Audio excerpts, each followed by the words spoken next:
Hey guys, it's Obsolete here. Today we are doing a Terraria mod review of a mod not everyone has heard of, but I think that deserves a lot more attention, the Pinky Mod. This mod is a bit different compared to most Terraria content mods out there, but not in a bad way. It is a more story-driven and lore-focused mod, but also offers some really good content. Before we get straight into it, if you enjoy the content, make sure to subscribe, and also join my Discord if you want to talk to me and get updates on future videos. Link is in the description. Let's go ahead and get into what the Pinky Mod is all about, and if you should play the mod or not. The Pinky Mod currently adds over 700 new items including weapons and armor, 6 new ores, 85 new enemies, 7 new bosses with boss checklist support, 10 new summons, 50 new furniture and decor items, various new mechanics and features, new generated structures, and 3 new dimensions to explore. Starting out with the pros of the mod, it has some really unique gameplay. One of the things that the Pinky Mod does insanely well in my opinion is providing a unique experience to the player. This is done in the form of adding many new mechanics, but one of the biggest examples I can give is the new Traveler NPC, and as you explore the world around you, you will find items that can be shown to the Traveler, which will reveal locations on his map, which will function as quests, allowing you to go to completely new areas that are outside of the normal Terraria world. One of these locations is a temple, the other one is a desert town, and the last one functions like a new evil biome. In these subworlds, you will meet new NPCs, find new items, and uncover more lore through exploration, and fight new bosses. Another mechanic is that every in-game day there's a chance of certain minor events happening, such as it being a warmer day and your movement speed being increased in the snow biome, but reduced life regeneration in the desert due to it being too hot. One of my favorite ones of these events is related to the grass being greener today, which will cause an increased spawn rate of certain grass enemies. All these new mechanics, from the traveling to the small events that happen here and there, made the world feel much more alive.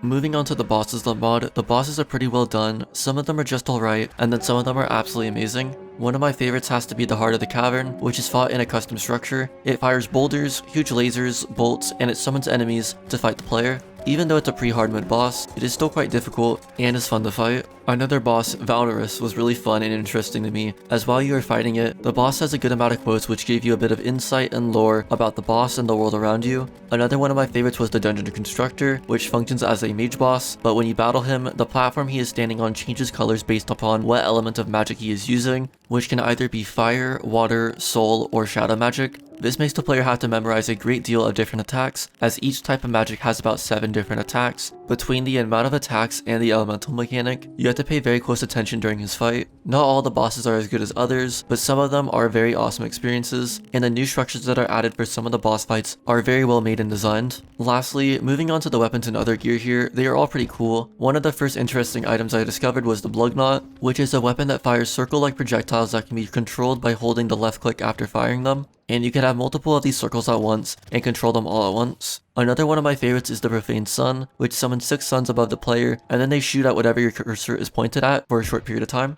All the weapons have great sprites, animations, and sounds, and the ideas of them are interesting as well, so you aren't just getting the same weapon over and over again, or getting a boring weapon that can just shoot faster or has more bullets, which makes each weapon stand out a lot more. Moving on to the cons of the mod, from the time that I was playing the mod, I felt like some of the bosses did a little too much in terms of projectiles, to the point where I don't know if it's quite right or balanced to expect a player to be able to consistently dodge certain attacks, or even just survive them, so I see the mod being quite difficult in some parts. Normally this isn't an issue, and I actually enjoy bullet hell type bosses when the bosses have a consistent pattern, or they stay around a certain position during the fight, which allows you to get a feel for the battle and also get a bit of strategy going. But with the amount of quick movement some of these bullet hell type bosses have, along with the crazy amount of projectiles that are spawned, I feel like these bosses are a bit overtuned, as they feel like a combination of Duke Fishron in terms of movement and Empress of Light in terms of projectiles, which I feel you have to kind of choose one or the other. Because there are only 7 bosses within the mod, when a boss fight isn't balanced, it can really hurt the overall experience of the player quite quickly. Lastly, for the cons, I do feel the mod has a small bit of pacing problems, as to me it feels like the mod runs in the background rather than being the main focus of your playthrough, which could be very well a design choice or change in the future, I couldn't quite say, but my example of this is you will fight some mini bosses before Skeletron, but you don't really get into the real content till about after Skeletron, which means to get to your first modded boss fight, you are recommended to defeat 5 vanilla bosses first, and to me that feels a little long to get into what I would call the meat of the mod, as defeating Skeletron unlocks a good bulk of the features of the mod.